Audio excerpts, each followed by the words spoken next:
There were many important figures and events during the Ming Dynasty, and one of these people was Zheng He. Leading one of the most advanced armadas of the time and expanding China's influence on the world immensely, it's safe to say he was one of the most influential people of the time.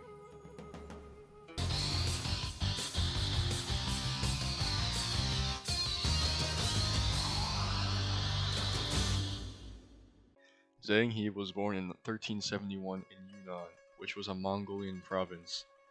He was in a Muslim family and they claimed to be the descendants of King Muhammad of Bukhara. In 1381, his home was conquered by China and Zheng was captured and forced into the army at the age of 10 years old.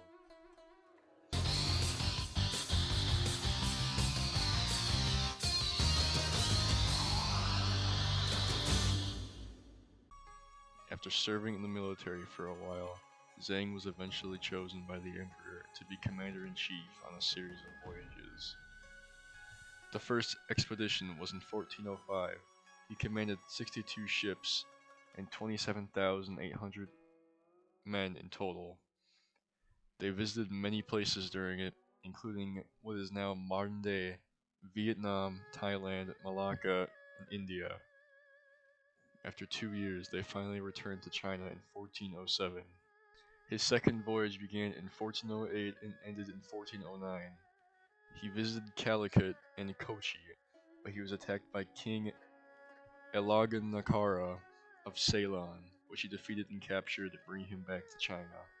The third expedition began soon after, in 1409, in which he went a little farther than the last two, traveling to the Persian Gulf. He returned in 1411. After a 2-year break, he set out on the fourth expedition in 1413. During the voyage, his fleet split up and some of them went to Arabia, while he went to Hormuz. The fleet visited Oman, Yemen, Egypt, Somalia, Kenya, and the Mozambique Channel. He returned 2 years later in 1415. Not much happened during the fifth expedition. Zheng revisited the Persian Gulf and Africa, and that's about it.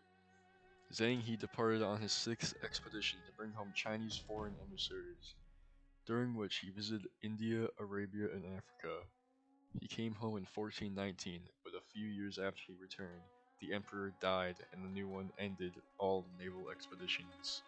Despite the new emperor suspending naval expeditions, Zheng set off on his seventh and final expedition in 1431, where he visited Southeast Asia, India, the Persian Gulf, the Red Sea, and Africa. In 1433, in Calicut, Zheng He unfortunately died, and his fleet returned to China without him a few months later.